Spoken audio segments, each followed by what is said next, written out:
You know what I really don't like? Villains dying in cutscenes. It happens a lot these days since games are getting more and more cinematic, and simply whittling away an enemy's health bar doesn't make for a grand enough departure, but honestly, this isn't so bad.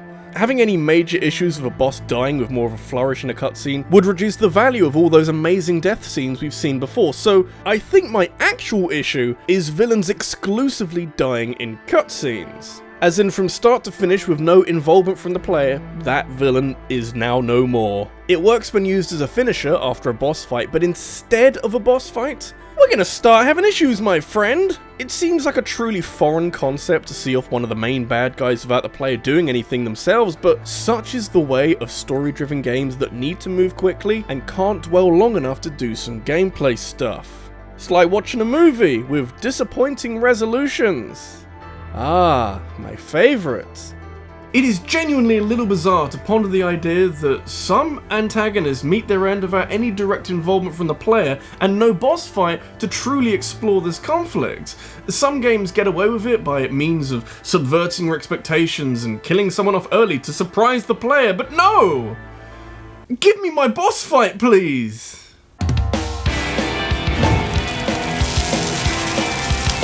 Oh boy, this video seems like the perfect opportunity to remind everyone what a waste of everyone's time Sonic Forces was. Thank you all for letting me do this. Far from the worst Sonic game ever made, but Forces kicked me out after 3 hours of mediocre adventuring, and looking back on the time I spent with it, I feel absolutely nothing. It's such a nothing game that can't even be entertainingly bad like Sonic 06 and Sonic Boom, so all I can do is look at what's there and laugh at how randomly put together everything is. Like, it's trying to be its own thing with a new villain and how OCs are playable now, but there's also this heavy reliance on stuff from previous games. But whereas something like Sonic Generations was earned as part of Sonic's 20th anniversary and reused characters very appropriately, Forces is some seriously desperate nostalgia bait that feels like misguided pandering as a means of distracting fans from how shallow the rest of the game is. Hey, don't worry about how short and pointless this new Sonic game is, because look! Zavok's in the game! You all still like Zavok, right? Sega are trying really hard to make Zavok a returning character, but he's from Sonic Lost World. Of all the games you're gonna draw from to continue on in the future, why would you pick Sonic Lost World? Does anybody remember that game? Just leave the poor guy alone, he's suffered enough. He does get a boss fight though, even if it doesn't serve much purpose other than for Sonic having someone to defeat so we can break out of prison and return to the worldwide conflict. I don't know, this is a weird game to summarize when you actually pick apart what happens. I don't care, and neither should you, but among the handful of villains plucked from previous Sonic games is Chaos Zero, who you might remember from the first few minutes of Sonic Adventure as the tutorial boss, who you only die to if you're really bad. He doesn't have a boss fight in this game. He's presented as one of the main threats to your forward progression, and he's obviously been chosen to appear in Forces because of how threatening he was once he was up to speed and pumped full of Chaos Emeralds, but here, without looking it up, I couldn't tell you what happens to him. I looked it up.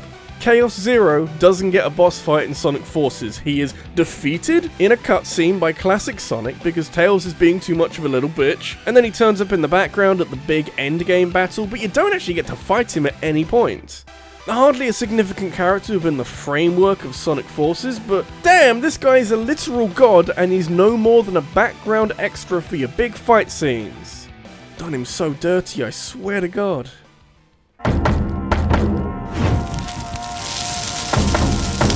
Bioshock is a tease that I've never fully gotten over. We got a trilogy of games out of this franchise and vague hints that there's something new coming in the next couple of years, but it always felt like there was more to this world than the games ever hinted at.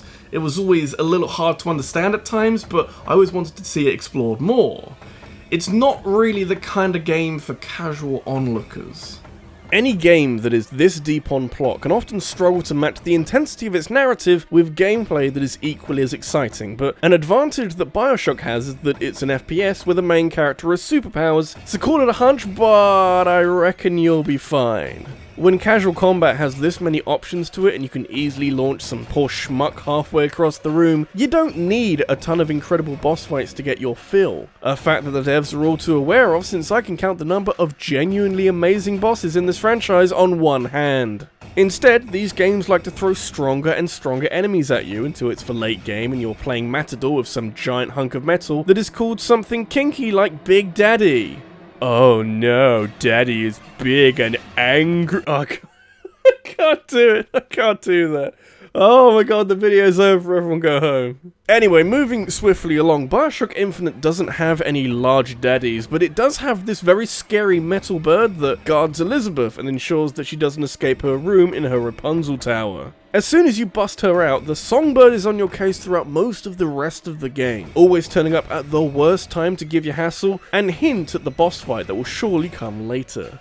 I mean, it's basically a stand-in for the Big Daddy, and you end up fighting him in the first game, so it stands to reason that there will come a point in time when you need to take out the big bird, especially because of how relentless it is in pursuit of returning Elizabeth to her tower. What actually happens is more interesting, I suppose, but still disappointing. Throughout the game, Elizabeth begins to understand her rift opening powers more and more, and so when the songbird attacks later in the game, she simply opens up a portal and sends it deep into the ocean where it crumples under the intense pressure. This is also used to reintroduce Rapture, and then the ending gets very weird, but even though this is a unique way of defeating the songbird without resorting to a boss fight, I would have loved to have seen how Bioshock Infinite could have engineered a battle against what is effectively a flying Big Daddy. The songbird is fucking terrifying, and it would have been a true sign of progression if you had the chance to fight this thing after so many encounters.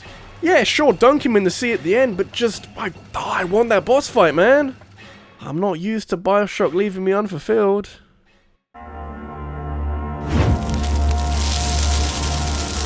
You'd never know it from looking at the franchise from afar, but Metal Gear fucking loves a good boss fight. I know, right? Seems strange for a series of games that likes to concentrate on stealthy espionage to let its hair down with some crazy bombastic set pieces that cap off some of the slow-burning moments with some seriously memorable boss fights. Obviously, it's a very plot-driven franchise, but in every mainline game, they've kept things relatively traditional and thrown you into the ring with the game's big villain at the end. It's actually quite encouraging that despite all this political crap and hour-long cutscenes, we can always rely on something simple and easily palatable that screams memorable quotes at you and serves as a satisfying cap to your adventures. This was the trend with every mainline Metal Gear game until Metal Gear Solid 5, which famously had a lot of scenes left on the cutting room floor after Kojima and Konami's very messy and very public divorce, and so the game that shipped in 2015 has you face the giant robot Sahelanthropus instead of the main villain, Skullface. You know, the man with a skull for a face? Or just Burns or something, I don't know. Skullface is a strange villain who talks a lot of shit and twirls his moustache so much in every scene he shows up in that I found it very hard to take anything he did all that seriously. It didn't help that he looks like a mummified testicle, but you only fight Sahasrahla as the final boss because Skullface loses control of the giant robot and it runs rampant in rural Afghanistan. Skeletor gets trapped under a fallen structure and ends up no more than a sitting duck who waits patiently for you to be finished destroying his robot before you can shoot his limbs off and leave him to die. I feel like this sort of thing needs to be earned and benefits immensely from a prior boss fight, like how the boss works in the third game, but what we have here feels really strange considering how every previous game likes to follow up on the mech fight with a more down-to-earth battle on even terms. I doubt this was ever in Kojima's mind considering how hard he goes in on the whole Phantom Pain theme and Scully having his appendages shot off, but just, I feel like this was a missed opportunity. Without a boss fight against him, Skullface doesn't seem all that threatening, and when you remember the position he was in at the end of Ground Zeroes, having destroyed Mother Base 1.0 and left our protagonist disfigured and scarred for life, this is a spectacular fall from grace. I felt like he was a uniquely imposing villain who had a lot of connections and could hurt Snake in a lot of ways, but someone wanted more revenge than him, and that means we can't have a boss fight for some reason. Alright, it's cool. It's not like we're never going to see anything new from this franchise that's worth playing ever again. This will tie me over nicely. The more I reflect on the Phantom Pain, the more I get disappointed by it. Not so much with the gameplay, since that was basically the freedom of Breath of the Wild 2 years early, but it's a story that constantly builds up all these mysteries that you want to unpick and solve, and you want to keep playing so you can do that, but they never get satisfying conclusions. Skullface could and should have been an interesting villain, but he just dies by his own creation as some kind of metaphor, potentially for Kojima getting bored of Metal Gear. I don't fucking know. You know, I feel like you dug too deep there, Kojima.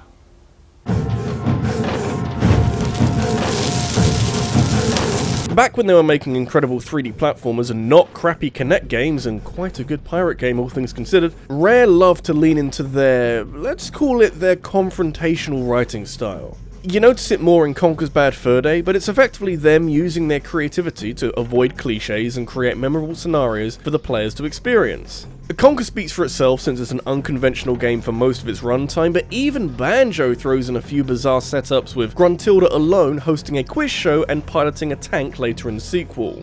These games never stand still, and while giving Rare the reins to a Star Fox game seemed like a good idea at the time, because they can give Fox and his friends fun personalities to go with some great writing, unfortunately there's a lot missing here.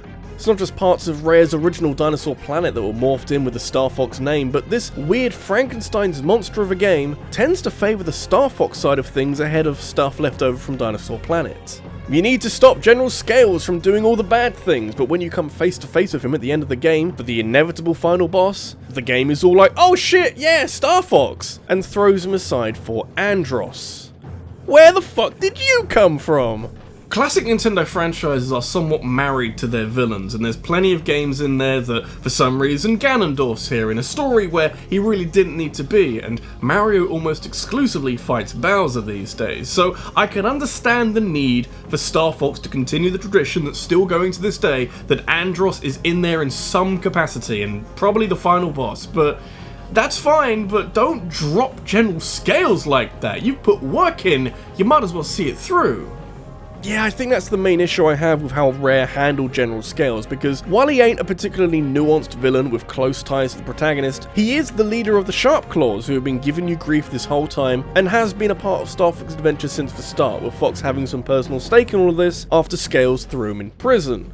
If you want to get technical, then obviously Andros is more of a significant enemy for Fox, but not really in this game, where he literally turns up at the end and takes credit for everything. And honestly, I'm okay with that. Games have been doing that for decades, but I do wish that we got more from General Scales other than the illusion of a boss fight where he will actually just bounce around in front of you without attacking indefinitely until you get your weapon out. At which point we get a stupid cutscene where Scales fucking dies? I don't know, he just lays down and it's the last we see of him, and in the credits the Sharp Claws hold up his belt as if they've overthrown him or pinched it off his corpse, but you can't have a villain be in the game this much and not have a fight with him.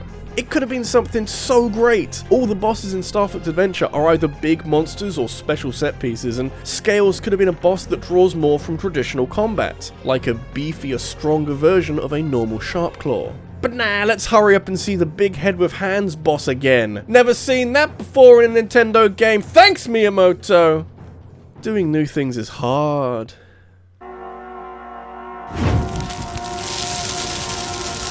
If there's one thing that Rocksteady's Arkham series of Batman games were really good at, it'd be having uniquely entertaining boss fights. I'm hopeful that their upcoming Suicide Squad game can retain some of the magic that help give these games a real sense of anticipation whenever you find a new boss to fight, because Rocksteady pushed the boat out for how Batman can defeat villains in a huge number of completely different ways. A feat made even more remarkable considering how great the combat system is and how easy it would have been for Rocksteady to become too reliant on using it for everything. That's what I would have done, so when you think how different the Mr. Freeze boss fight in Arkham City is to the fight with Deathstroke in Arkham Origins and how they're both amazing, that's so good! So you gotta know that the final game in this saga is gonna be jam-packed with awesome fights, yeah? With Scarecrow as the main bad guy? Oh yeah, lay it on me, boys. Well, sadly, Arkham Knight was a bit too distracted setting up a mystery that everyone already knew the answer to, and giving Mark Hamill a ton of voice work for a dead character. It's a very bloated game that gets bogged down with too many conflicting themes and characters who don't tie into the main narrative strongly enough, but the simple fact remains that this game wastes Scarecrow as a villain. Not as much as it wastes Deathstroke, mind you, but at least you get to fight him, albeit in a tank battle that fails to build on his fight from Origins. God, that's so sad. Scarecrow had 3 incredible fights in Arkham Asylum that screwed with your head and broke the 4th wall, and that was when he was more of a background villain. I would have thought that giving him center stage and basing a good chunk of the game's promo material around Scarecrow consuming Gotham in fear, that Rocksteady would want to do something extra special with him, but no! Batman trips balls on fear toxin for a while, pretends that he's the Joker because subtlety is for the weak, and once Bruce comes to terms with his fears, something I'm pretty sure he did in the first game, Scarecrow gets a jab of his own goo and freaks out enough that Jim fucking Gordon gets the final punch on him. Thanks guys, that's exactly what I wanted from this game. You dedicate so much time to the Arkham Knight twist and give him a boss fight, but you couldn't spend a bit longer to think about what you could do with Scarecrow? Nah, it's fine, I like my villains defeated in cutscenes. That's what this whole video's about, ain't it? This is RabbidLuigi, and I often ask myself where Rocksteady went wrong with Arkham Knight, which is not a terrible video game, but given the lofty standards set by Arkham Asylum and Arkham City before them, I just don't know what Rocksteady were trying to do that just didn't work out. Potentially, it's doing too much, including so many characters and trying to give them all boss fights. You'd think the priority would be for the main villain to have a boss fight, especially in a franchise that loves giving boss fights out to basically everybody. Scarecrow, if you give him time, he can fuck with your mind, but with the way Rocksteady did it, it just fucks me off.